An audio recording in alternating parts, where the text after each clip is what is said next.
Welcome to Serena TV. ముందుగా headlines చూద్దాం. వన మహోత్సవంలో ప్రతి ఒక్కరూ పాల్గొనాలని పిలుపునిచ్చిన పవన్ కళ్యాణ్. స్థానిక వృక్ష జాతుల మొక్కలనే నాటాలని పవన్ సూచన. కోనోకార్పస్ జాతి మొక్కలతో దుష్ప్రచారం ఉందని అరబ్ దేశాలే వద్దనుకున్నాయని చెప్పిన పవన్ కళ్యాణ్.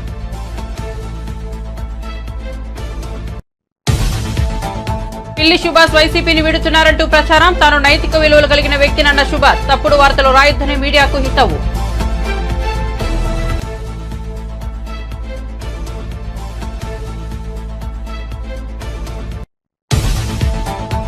చంద్రంపాలెం జెడ్పీహెచ్ఎస్ లో మంత్రి నారా లోకేష్ ఆకస్మిక తనిఖీ. విద్యా కమిటీలు ఏర్పాటు చేసింది పెత్తనం చేయడానికి కాదు, అధికారులకు మంత్రి లోకేష్ హెచ్చరిక.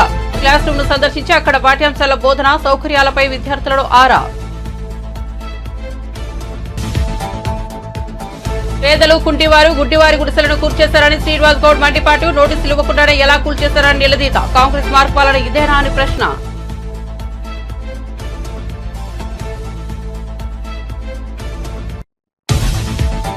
కాంగ్రెస్ బీఆర్ఎస్ ల తీరును ఆ పార్టీల కార్యకర్తలు అర్థం చేసుకోవాలని బండి సంజయ్ సూచన. హైడ్రా పేరుతో హైడ్రామా చేస్తున్నారని విమర్శ. అసదుద్దీన్ ఓవైసీకి రేవంత్ రెడ్డి భయపడ్డారని ఎద్దేవా.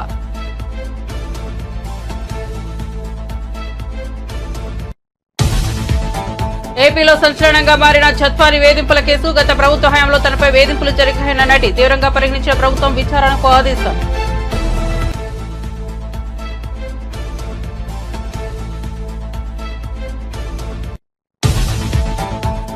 ముఖ్యమంత్రి సోదరుడు తిరుపతి రెడ్డి నివాసానికి హైడ్రా నోటీసులు. హైడ్రా నోటీసులపై స్పందించిన సీఎం రేవంత్. సోదరుడు తిరుపతి రెడ్డి బఫర్ జోన్ లో ఉంటే ఏ చర్యలు తీసుకున్నా ఓకే అన్న తిరుపతి రెడ్డి.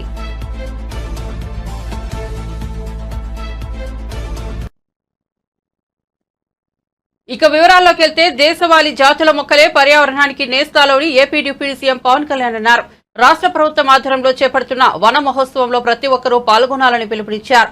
ఈ మేరకు పవన్ కళ్యాణ్ వీడియో సందేశం ఇచ్చారు. పచ్చదనంతో రాష్ట్రమంతా కలకలలాడాలని, అదే లక్ష్యంతో కూటమి ప్రభుత్వం ముందుకు వెళ్తుందని చెప్పారు. 29% ఉన్న పచ్చదనాన్ని 50% చేర్చేలా చంద్రబాబు నాయుడు నాయకత్వంలోని కూటమి ప్రభుత్వం పనిచేస్తుందని అన్నారు. విరివిగా ప్రతి ఒక్కరూ మొక్కలు నాటడం, వాటి సంరక్షణ బాధ్యతను తీసుకోవడం ద్వారా రాష్ట్రంలో 50%కి పచ్చదనం పెరగాలని కూటమి ప్రభుత్వం లక్ష్యంగా నిర్దేశించుకుందని తెలిపారు.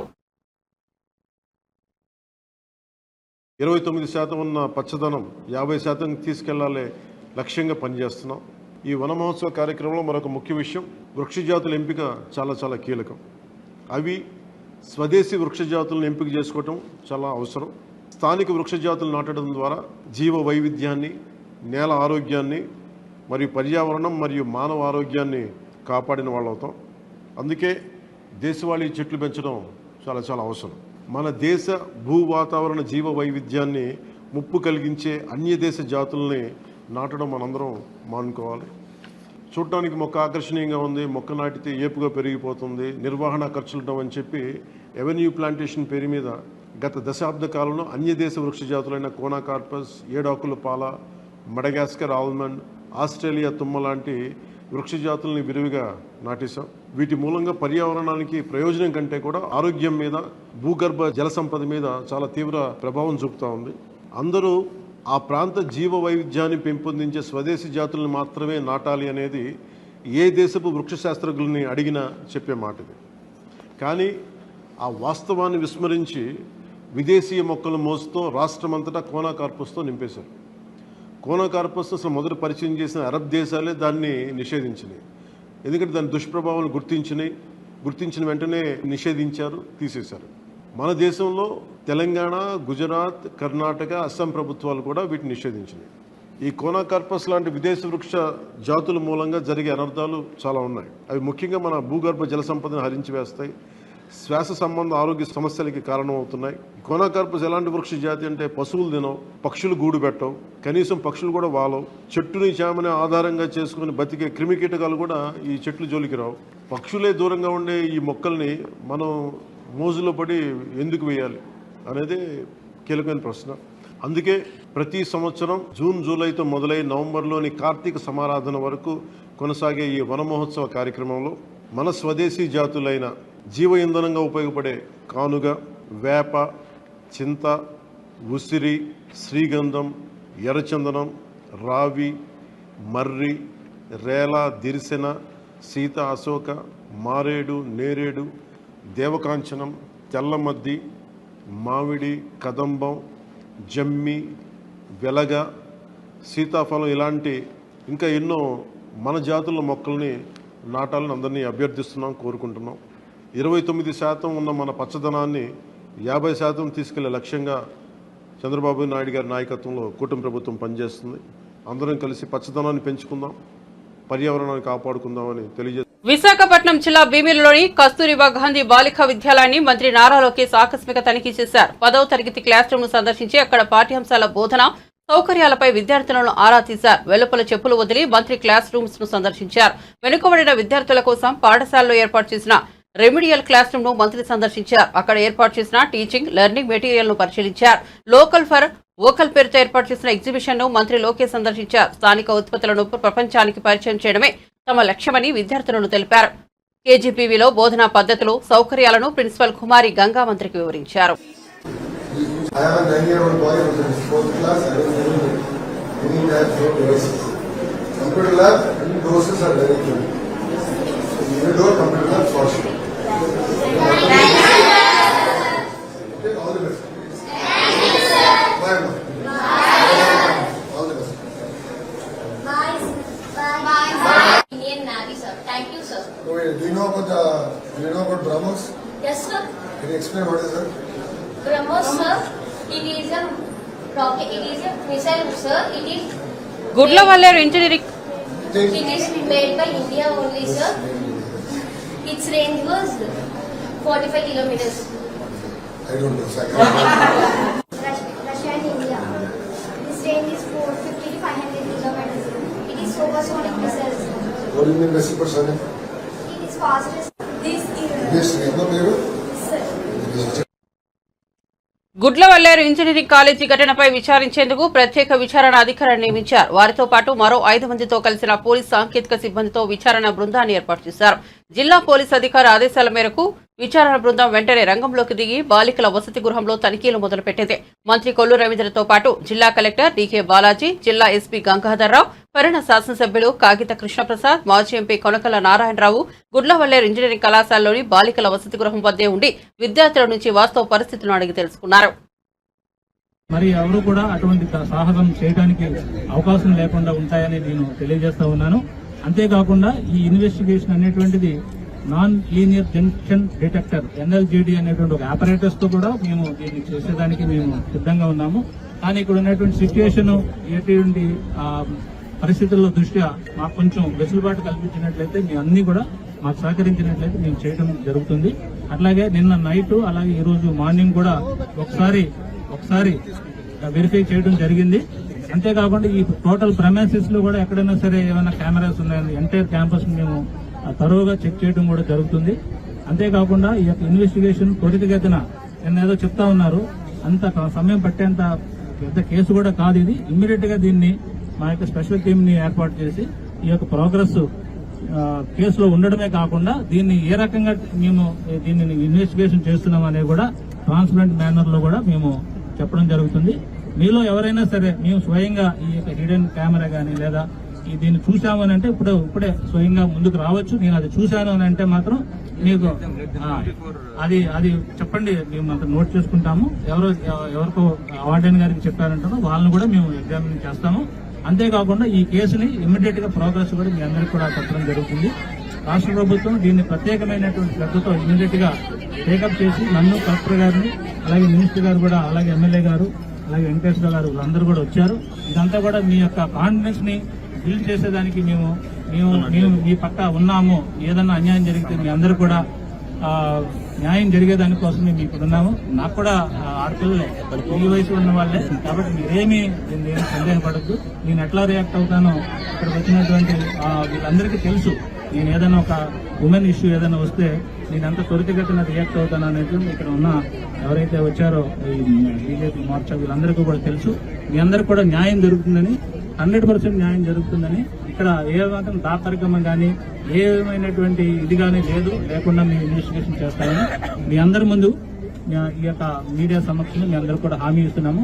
దయచేసి మాకు ఇన్వెస్టిగేషన్ కోఆపరేట్ చేసినట్లయితే మేము దాన్ని ఇమ్మీడియట్ గా తెలిసేదానికి అవకాశం ఉంది. So thank you one and all.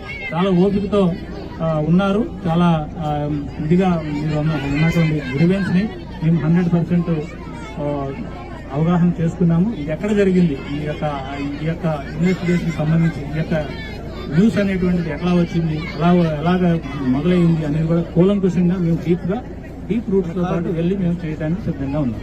So thank you one and all. Thank you very much. వైసీపీకి ఆ పార్టీ రాజ్యసభ సభ్యత్వానికి పిల్లి సుభాష్ చంద్రబోస్ రాజీనామా చేయబోతున్నారనే ప్రచారం జరుగుతోంది. ఈ ప్రచారంపై సుభాష్ చంద్రబోస్ స్పందించారు. తాను నైతిక విలువలు కలిగిన వ్యక్తినని ఆయన అన్నారు. వైసీపీని వీడి తాను వెన్నుపోటు పడవలేనని, తాను జగన్ నాయకత్వంలోనే పనిచేస్తానని చెప్పారు. నిజాలు తెలుసుకోకుండా వార్తలు రాయొద్దని మీడియాను కోరుతున్నారన్నారు. తప్పుడు వార్తలు రాసి నైతిక విలువలను దెబ్బతీయొద్దని పిల్లి సుభాష్ చంద్రబోస్ విన్నవించారు. తన రాజకీయ జీవితాన్ని దెబ్బతీసే ప్రయత్నాలు చేయొద్దని కోరారు. టుడేస్ హాట్ టాపిక్ ఏంటంటే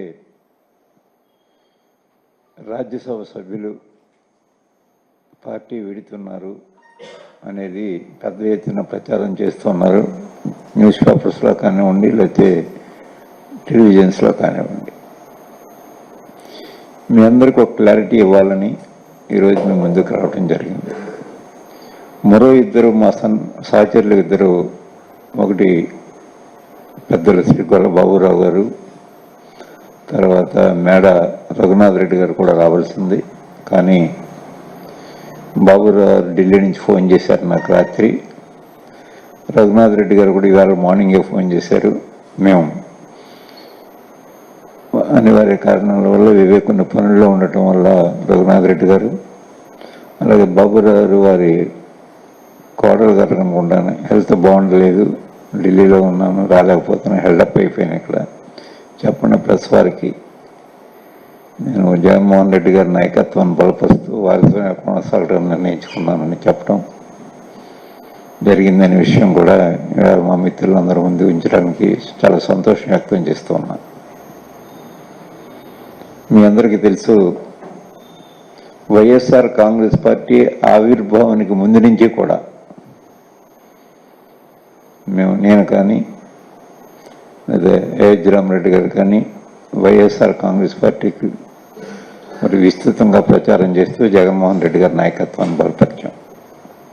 నేనైతే అప్పటికింకా 4 సంవత్సరాలు నాకు మంత్రి పదవి ఉండగానే కూడా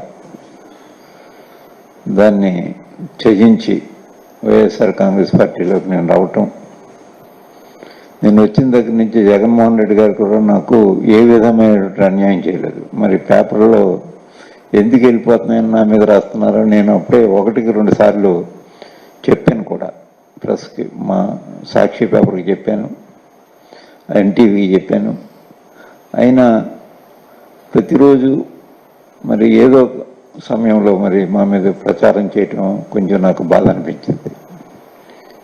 ఎందుచేత బాధ అనిపించింటే, ఉన్న క్యాబినెట్ మంత్రి పదవిని విడిచిపెట్టి ఈ పార్టీలోకి వచ్చిన తర్వాత నేను ఎన్నికల్లో ఓటమి చెందిన జగన్మోహన్ రెడ్డి గారు నాకేమి నా ప్రాధాన్యత మాత్రం అది పార్టీలో కానీ లేదా అధికార పదవుల్లో కానీ నాకు ఏమాత్రం కూడా నన్ను తగ్గించలేదు. డిప్యూటీ చీఫ్ మినిస్టర్గా కూడా నాకు నా పదవిని అప్హెల్డ్ చేయటం కూడా జరిగింది ఆయన. మరి అటువంటిప్పుడు నా వ్యక్తిత్వం కూడా మీలో అందరికీ తెలుసు. ఎక్కడ ప్రలోభాలకు లోబడో లేకపోతే ఇంకా మంచి పదవులు ఇస్తామని ఎవరైనా ప్రలోభ పెట్టిన దానికి తల వంచో మరి నీ తత్వం కాదు నాది. నేను రాజకీయాల్లోకి వచ్చినప్పటి నుంచి నాకు మొట్టమొదటగా నాకు హైదరాబాద్లో కూడా పరిచయం, పెద్దగా ఎవరితో నాకు పరిచయం లేదు. మా తూర్పుగోదావరి జిల్లాలో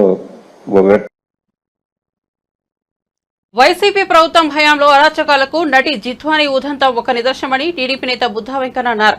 శుక్రవారం ఆయన మీడియాతో మాట్లాడారు. విజయసాయిరెడ్డి శాంతి వ్యవహారం చూసాం, గంట అరగంట మంత్రులు ఏమన్నారో చూసాం. ఇప్పుడు వైసీపీ ప్రభుత్వంలో సకల శాఖల మంత్రి చేసిన దారుణం చూస్తున్నాం. జగన్ పాలనకు చంద్రబాబు పాలనకు ఎంత తేడా ఉందో చూడండి. జగన్ వారి మంత్రులు చేసిన అరాచకాలు, దారుణాలు అన్ని ఇన్ని కావు. ఆడుకుందాం ఆంధ్ర అని కోట్లు దోచుకున్నారు. ఆడుదాం ఆడవాళ్లతో అని అమాయక మహిళల జీవితాలను నాశనం చేశారంటూ బుద్ధా వెంకన్న మండిపడ్డారు. జగన్మోహన్ రెడ్డి హయాంలో చేసినటువంటి దోపిడీలు, దొంగతనాలు, అలాగే భూ కబ్జాలు, రోజుకి వేలాది మంది వచ్చి ఫిర్యాదులు చేస్తుంటే జగన్మోహన్ రెడ్డి చేసినటువంటి అరాచకాలు, జగన్మోహన్ రెడ్డి మంత్రులు, ఎమ్మెల్యేలు, ఎంపీలు చేసినటువంటి దోపిడీలకి ఒక శాఖనే పెట్టాలనేటువంటి ఆలోచన. ఇవాళ కూటమి ప్రభుత్వంలో చంద్రబాబు నాయుడు గారు ఒక పక్క, పవన్ కళ్యాణ్ గారు ఇంకొక పక్క, పురంధేశ్వర గారు ఒక పక్క, వీళ్ళు ముగ్గురు కూడా పోయిన ప్రభుత్వంలో జరిగినటువంటి అరాచకాలు ఏమైనా ఉంటే దాని గురించి మీరు చెప్పండి అని ఫిర్యాదులు తీసుకుంటుంటే ప్రజలు క్యూ కడుతున్నారు. మరి అది జగన్మోహన్ రెడ్డి ప్రభుత్వంలో జరిగినటువంటి. ఇక కాదాంబరి గారి విషయానికి వస్తే, ఆ రోజు ఆడదాం ఆంధ్ర అని ఒక కార్యక్రమాన్ని తీసుకున్నారు. ఆడదాం ఆంధ్రానా, ఆడదాం ఆడాలతానన్నా, ఏంటిది చెప్పండి. ఇన్ని కేసులు, ఇందులో ఒక్కరినైనా మీరు పార్టీ నుంచి సస్పెండ్ చేశారా? మీరు పెట్టినటువంటి కార్యక్రమం ఆడదాం ఆంధ్రానా, ఆడదాం ఆడవాళ్ళతోనా అనేది చెప్పాల్సిన విషయం. పెద్ద దుర్మార్గం ఏంటంటే, ఏదైతే కుక్కల విద్యాసాగర్ ఉన్నాడో అతను చేసినటువంటి లైంగిక దాడికి సాక్షాత్తు ఆ రోజు ఉన్నటువంటి విజయవాడ కమిషనర్ ఇది కూడా ఉందని మనం వార్తల్లో చూస్తున్నాం. ఇవాళ ఇంకో వార్తలో చూసా, గత 3 రోజులుగా డీజీపీ ఆఫీసుకు కూడా కాంతి రాణా టాటా, ఎవరైనా ఒకటే, ప్రజాస్వామ్య వ్యవస్థలో పోలీస్ అయినా, ప్రజలైనా, మంత్రులైనా, ఎమ్మెల్యేలైనా ఎవరైనా సరే తప్పు చేస్తే ప్రజలకు చెప్పాల్సినటువంటి బాధ్యత మన మీద ఉంది. ఆ రోజు కమిషనర్గా ఉన్నటువంటి కాంతి రాణా టాటా మరి ఈ వ్యవహారంలో ఒక దోషిని పట్టుకోవాల్సింది పోయి మరి దోషిని ఎంకరేజ్ చేశాడంటే, ఆ రోజు ప్రభుత్వ పెద్దలు మరి ఇందులో ఎంత అర్థం ఉందో ప్రతి ఒక్కరూ తెలుసుకోవాలి. అదే గుడ్లవల్లేరు ఘటనపై ప్రభుత్వ ఘోర వైఫల్యం కనిపించిందని వైఎస్ఆర్సీపీ అధికార ప్రతినిధి పుత్తా శివశంకర్ మండిపడ్డారు. వాష్రూమ్లో కెమెరాలు పెట్టినట్లు విద్యార్థులను గుర్తించి ఫిర్యాదు చేసినా కాలేజీ యాజమాన్యం ఎందుకు స్పందించడం లేదని ఆయన ప్రశ్నించారు.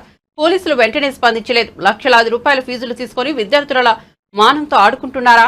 అనేక ఐటీడీటీలో విద్యార్థులు అస్వస్థకు గురయ్యారు. 1000 మంది విద్యార్థులు ఆసుపత్రి పాలైతే నో పోలీస్. గుడ్లవల్లేరులో రాత్రి నుంచి విద్యార్థులను ఆందోళన చేస్తుంటే నో పోలీస్.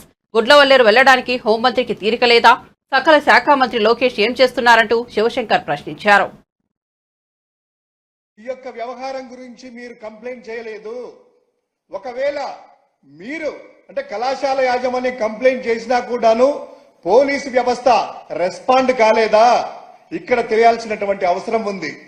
అదేవిధంగా విద్యార్థిని తల్లిదండ్రులందరూ కూడాను లక్షలాది రూపాయలు ఫీజులు కట్టి తమ యొక్క భవిష్యత్తుని బంగారు భవిష్యత్తుగా తీర్చిదిద్దాలనుకొని ఎక్కడి నుంచో వచ్చి వీళ్ళ మీద నమ్మకంతో, ప్రభుత్వం మీద నమ్మకంతో, యాజమాన్యం మీద నమ్మకంతో ఇక్కడికి వచ్చి కళాశాలలో హాస్టల్లో చేరితే మీరు చేసేటువంటి అభద్రతామైనటువంటి సెక్యూరిటీ లేకుండా వాళ్ళని గాలికి వదిలేసి ఫీజులు రాబట్టుకుంటూ వాళ్ళ యొక్క మాన మర్యాదలను మీరు పోగొట్టాలని చూస్తున్నారా? ఇది పూర్తిగా ప్రభుత్వ వైఫల్యము. అదేవిధంగా ఈ యొక్క కూటమి ప్రభుత్వం వచ్చిన తర్వాత విద్యా వ్యవస్థ సర్వనాశనం అయిపోయింది. ఎక్కడ చూసినా కూడాను కలుషితమైనటువంటి ఆహారము. ఇదే యొక్క ఇన్సిడెంట్ జరిగినటువంటి జిల్లాలోనే నూజివీడులో తీసుకున్నట్లయితే ఆ యొక్క IIITలో దాదాపు 1000 మంది పైగా వారం రోజుల నుంచి విద్యార్థులు కలుషిత ఆహారంతో, నాణ్యమైన ఫుడ్ లేక ఆ యొక్క జ్వరాలతో ఆసుపత్రుల పాలైతే నో ప్రభుత్వం, నో పోలీస్. ఇక్కడ ఎవ్వరు కూడా పట్టించుకునేటువంటి యొక్క మానాన పోలేదు. అదేవిధంగా ఇక్కడ ఈ యొక్క గుడ్లవల్లి ఇంజనీరింగ్ కళాశాలలో అర్ధరాత్రి నుంచి జరుగుతా ఉంటే ఏ యొక్క హోంమంత్రికి వెళ్ళడానికి తీరిక లేదా? ముఖ్యమంత్రి వారికి తీరిక లేదా? అదేవిధంగా అన్ని తానై సకల శాఖ మంత్రిగా ఉన్నటువంటి లోకేష్ గారికి తీరిక లేదా? ఈ విద్యకు సంబంధించినటువంటిది కూడా ఆయనే కదా. ఏదో పట్టుకొని ఒక విచిత్రమైనటువంటి విన్యాసాలు సోషల్ మీడియాలో రన్ చేస్తా ఉన్నారు. వాళ్ళకి సంబంధించింది ఏదో వైఎస్ఆర్ పార్టీకి చూద్దామనేటువంటి ప్రణాళికలు కూడాను. ఇక్కడ చూస్తే అయితే ఆ విద్యార్థులు ఎవరైతే ఈ యొక్క పేర్లు వాడుతున్నారో దీంట్లో ప్రధానమైనటువంటి నిందితుడు అనేటువంటి విజయ్ అనేటువంటి వ్యక్తి. ముఖ్యమంత్రి రేవంత్ రెడ్డి సొంత జిల్లాలోని అర్ధరాత్రి పూట పేదలు దివ్యాంగుల ఇళ్లను కూల్చివేశారని మాజీ మంత్రి బీఆర్ఎస్ నేత శ్రీనివాస్ గౌడ్ మండిపడ్డారు. బీఆర్ఎస్ భవన్ లో ఏర్పాటు చేసిన మీడియా సమావేశంలో ఆయన మాట్లాడుతూ మహబూబ్ నగర్ పట్టణ సమీపంలో పేదలు, కుంటివారు, గుడ్డివారు గుడిసెలు వేసుకుని ఉంటున్న ఇళ్లను కూల్చేశారని మండిపడ్డారు. నోటీసులు ఇవ్వకుండానే ఎలా కూల్చివేశారని ప్రశ్నించారు. అర్ధరాత్రి 1 గంట సమయంలో ఫోన్లు లాక్కొని జేసీబీలతో ఇళ్లను కూల్చేశారన్నారు. బంజారా హిల్స్, జూబ్లీ హిల్స్ లో ఉంటే కోటీశ్వరుల ఇల్లు అనుకున్నారా ఏంటి అని ప్రశ్నించారు. వీరిని చూస్తే కనికరం ఎందుకు కలగలేదని ఆవేదన వ్యక్తం చేశారు. ఇది తెలంగాణ మహిమనాలు కాదు, తెలంగాణలో ఎక్కడ జరిగినా మేము వస్తాం. ఇక ఇలాంటిది పేదల ఇల్లు ఎవడు కూలగొట్టినా ఎవరు కూలగొట్టినా వాడిని వదిలిపెట్టాం. అధికారి కావచ్చు, దళారి కావచ్చు, రాజకీయ నాయకుడు ఎవరు కావచ్చు, పేదల ఇళ్ళ జోలికి ఎవడొచ్చినా ఊరుకోం, అందుల జోలికి ఎవరొచ్చినా ఊరుకోం, వికలాంగుల జోలికి ఎవరొచ్చినా ఊరుకోం. మాకు కులం మతం లేదు. తెలంగాణలో సంబంధ వర్గాలు కొట్లాడితే తెచ్చుకున్నాం తెలంగాణ. మేము తెచ్చుకున్న తెలంగాణలో ఏ ఒక్క పేదోడు చనిపోదు, ఏ ఒక్క పేదోడు కన్నీట్ల కార్చొద్దని తెచ్చుకున్నాం. మోసిన వాడికి కావడి మోసిన వాడికి కావడి బరువు తెలుస్తుంది, మోయిన వాళ్ళకి తెలియదు. ఆకలి అయినోనికి ఆకలి బాధ తెలుస్తుంది, నిండుకు రోజు ఫుల్లు తినని తెలియదు. ఎన్నో కష్టాలతో ఎన్నో బాధలతో తెచ్చుకున్నాం. కనుక దయచేసి దీన్ని ఒక మానవీయ కోణంలో ఆలోచన చేసి పక్కా మోడల్ కాలనీగా ఒక కాలనీ గులగొట్టిన తర్వాత బ్రహ్మాండంగా మోడల్ కాలనీ కట్టించిండ్రు. వీళ్ళందరి పోరాటం వల్ల ఒక మోడల్ కాలనీ వచ్చింది అన్న స్థాయిలో చేయాలని చెప్పి మీడియా మిత్రులకు హృదయపూర్వకంగా రిక్వెస్ట్ చేస్తూ దయచేసి దాన్ని అన్ని ఛానల్ కూడా సందర్శించి దీన్ని ఒక విప్లవం మాదిరిగా దేశవ్యాప్తంగా అందరికి అన్ని ప్రభుత్వాలు ఏ ప్రభుత్వం కూడా ఏ రాష్ట్రాలు కూడా ఏ ప్రభుత్వం కూడా వాళ్ళకు అన్ని సౌకర్యాలు కలిగించాలి. ముందే అన్ని ఎక్కడ అందులో ఉంటారో పేదవాళ్ళు ఫస్ట్ ప్రిఫరెన్స్, ఈ దేశంలో ఫస్ట్ ప్రిఫరెన్స్ అందులకు వికలాంగులకు ఇండ్లు కట్టించి అవన్నీ జీరో అయిపోయిన తర్వాత నెక్స్ట్ లేదా. గత బీఆర్ఎస్ ప్రభుత్వం తనపై 109 కేసులు పెట్టిందని, 2 సార్లు జైలుకు పంపిందని, కేసీఆర్ కుటుంబాన్ని ఎట్టి పరిస్థితుల్లోనూ వదిలే ప్రసక్తే లేదని కేంద్ర సహాయ మంత్రి బండి సంజయ్ అన్నారు. నాగోల్లో నిర్వహించిన బీజేపీ వర్క్షాప్నకు ఆయన హాజరయ్యారు. ఈ సందర్భంగా మాట్లాడుతూ పార్టీ కోసం పనిచేసే వారిని కాంగ్రెస్, బీఆర్ఎస్ గుర్తించవన్నారు. ఆ పార్టీల తీరును కార్యకర్తలు అర్థం చేసుకోవాలన్నారు. కాంగ్రెస్ ప్రభుత్వం ఎన్నికల సమయంలో ఇచ్చిన హామీలను నెరవేర్చడం లేదని విమర్శించారు. అందరికీ రుణమాఫీ చేయలేదని, ఈ అంశంపై అంతా చర్చ జరుగుతోందన్నారు. అందుకే హైడ్రా పేరుతో హైడ్రామా చేస్తున్నారని ఆరోపించారు. ఒక ఎకరానికి 20,000కు పైగా వాళ్ళ ఆదాయాన్ని సమకూర్చున్న పార్టీ భారతీయ జనతా పార్టీ. కాబట్టి ఈ దేశంలో రైతు సుభిక్షంగా ఉన్నాడంటే కేవలం నరేంద్ర మోడీ గారి ప్రభుత్వం వల్ల ఉన్నాడు. కాబట్టి రైతుల ప్రభుత్వం కాబట్టి ప్రతి రైతు భారతీయ జనతా పార్టీ మెంబర్షిప్ తీసుకోవాలని చెప్పి పక్కా కిసాన్ మోర్చా చెప్పాలి, వాళ్ళ అలా ఎస్సీ మోర్చా చెప్పాలి. అలా అరే 4 కోట్ల మందికి దాదాపు 59,000 కోట్ల రూపాయలను ఖర్చు చేస్తాం. ఒక ఎస్సీని రాష్ట్రపతి చేస్తాం. ఈ కేంద్రంలో భారతీయ జనతా పార్టీ గత ప్రభుత్వంలో 12 మంది ఎస్సీ ఎంపీలను మంత్రులు చేస్తాం. ఈసారి మా మెజార్టీ తగ్గినా కూడా 10 మంది ఎస్సీ ఎంపీలను మంత్రులు చేసిన ఘనత భారతీయ జనతా పార్టీ. కాబట్టి ప్రతి సంవత్సరం ప్రతి బ్రాంచ్ నుంచి ఒక్కొక్క సంవత్సరం 1,25,000 మందిని పారిశ్రామికవేత్తలుగా మార్చి ఉద్యోగం అడుక్కునే స్థాయి కాదు, ఉద్యోగం ఇచ్చే స్థాయికి ఎస్సీ సమాజంలోని యువతను తీసుకురావాలని చెప్పి ఒక దృఢ సంకల్పంతో నరేంద్ర మోడీ గారు 1,25,000 మందిని ప్రతి సంవత్సరం పారిశ్రామికవేత్తలుగా చేస్తున్నారు. కాబట్టి ప్రతి దళిత సమాజానికి సంబంధించిన వ్యక్తి ఇలా భారతీయ జనతా పార్టీ మెంబర్షిప్ తీసుకోవాలని చెప్పి ఎస్సీ మోర్చా చెప్పాల్సింది. వాళ్ళు ఇలా ఎస్సీ మోర్చా చెప్పాలి. అరే ద్రౌపది ముర్ము గారిని రాష్ట్రపతి చేస్తాం, ఇలా బిర్సా ముండా ఉత్సవాలు చేస్తున్నాం. అనేక మంది ఎస్టీ ఎంపీలని ఇవాళ పోయినసారి 8 మంది ఎస్టీ ఎంపీలను మంత్రులు చేస్తాం. ఈసారి మెజార్టీ తగ్గినా కూడా 5 ఎస్టీ ఎంపీలను మంత్రులు చేసిన ఘనత భారతీయ జనతా పార్టీ. ఎస్టీ సమాజం కోసం తాపత్రయపడుతున్న పార్టీ భారతీయ జనతా పార్టీ. కాబట్టి ఎస్టీ మోర్చా ప్రతి ఎస్టీ సామాజిక వర్గానికి సంబంధించిన వ్యక్తి ఇలా భారతీయ జనతా పార్టీ మెంబర్షిప్ తీసుకోవాలని చెప్పి ఇలా సంకల్పం తీసుకోవాల్సి వస్తున్నది. ఇలా మహిళా మోర్చా చెప్పాలి. వాళ్ళ ఆ రోజు పార్లమెంట్లో బాబాసాహెబ్ అంబేద్కర్ ఇలా మహిళల వేతనాల కోసం మహిళల యొక్క చట్టసభలో 33% రిజర్వేషన్ కల్పించాలని చెప్పి బాబాసాహెబ్ అంబేద్కర్ పార్లమెంట్లో మాట్లాడితే కాంగ్రెస్ పార్టీ బాబాసాహెబ్ అంబేద్కర్ అవమానిస్తే అలా పడేసి బయటకు వచ్చి రాజీనామా చేసి బయటకు వచ్చినటువంటి బాబాసాహెబ్ అంబేద్కర్ ఆలోచనలకు అనుగుణంగా 33% చట్ట సభల్లో రిజర్వేషన్ కల్పించి ఆంధ్రప్రదేశ్ లో సంచలనం సృష్టిస్తున్న బాలీవుడ్ నటి కాదంబరి జత్వాని విజయవాడకు చేరుకున్నారు. ఆమె పోలీస్ కమిషనర్ను కలిసి వివరాలు సమర్పించనున్నారు. ఆమెపై నమోదు చేసిన ఫోర్జరీ కేసును విచారణ అధికారిగా నియమితులైన ఏసీపీ శ్రవంతరాయ్ నేతృత్వంలో బృందం పరిశీలించనుంది. ఏపీలోని గత ప్రభుత్వ హయాంలో నటిపై తీవ్రమైన వేధింపులు జరిగినట్లు ఆరోపణలున్నాయి. ఇందులో రాజకీయ నాయకులతో పాటు 2 ఐపీఎస్లు, ప్రభుత్వంలోని కీలక నేతల ప్రమేయం కూడా ఉన్న విషయం వెలుగులోకి వచ్చి హాట్ టాపిక్ అయింది. గత ప్రభుత్వం హయాంలో తాను పడిన ఇబ్బందుల గురించి మీడియా ముఖంగా చెబుతూ జత్వాని కన్నీళ్లు పెట్టుకున్నారు. మేడం జశ్వంత్ మేడం మీడియా వాళ్ళు అక్కడ వెయిట్ చేస్తున్నాం మేడం మీకోసం.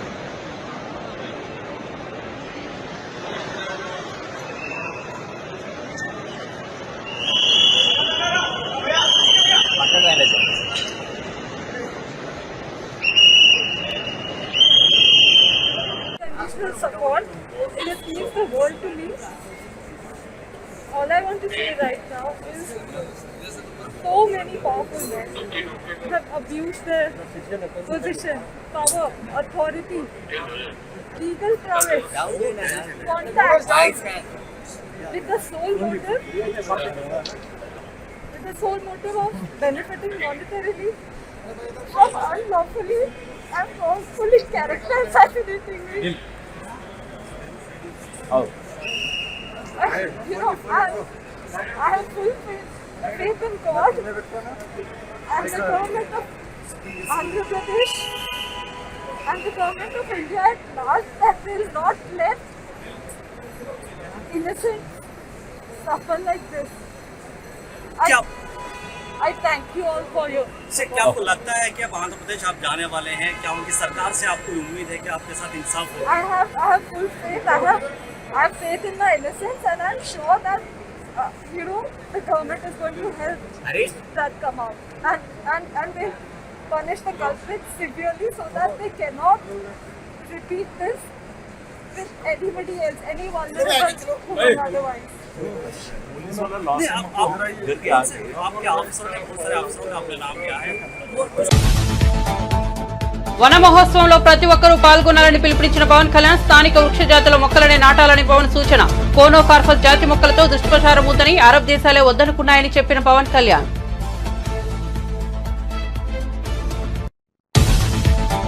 పిల్లి సుభాష్ వైసీపీని వీడుతున్నారంటూ ప్రచారం. తాను నైతిక విలువలు కలిగిన వ్యక్తినన్న సుభాష్ తప్పుడు వార్తలు రాయొద్దని మీడియాకు హితవు.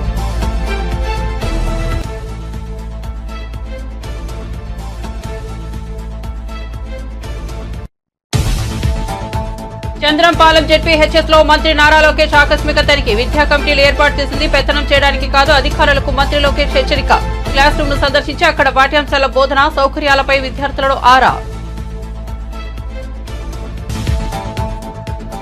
పేదలు, కుంటివారు, గుడ్డివారి గుడిసెలను కూల్చేశారని శ్రీనివాస్ గౌడ్ మండిపాటు. నోటీసులు ఇవ్వకుండానే ఎలా కూల్చేశారని నిలదీత. కాంగ్రెస్ మార్పాలన ఇదేనా అని ప్రశ్న.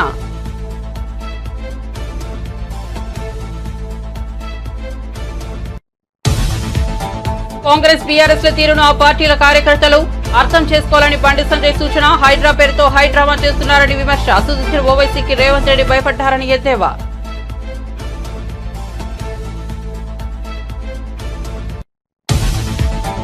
ఏపీలో సంచలనంగా మారిన జత్వాని వేధింపుల కేసు. గత ప్రభుత్వ హయాంలో తనపై వేధింపులు జరిగాయన్న నటి తీవ్రంగా పరిగణించిన ప్రభుత్వం విచారణకు ఆదేశం.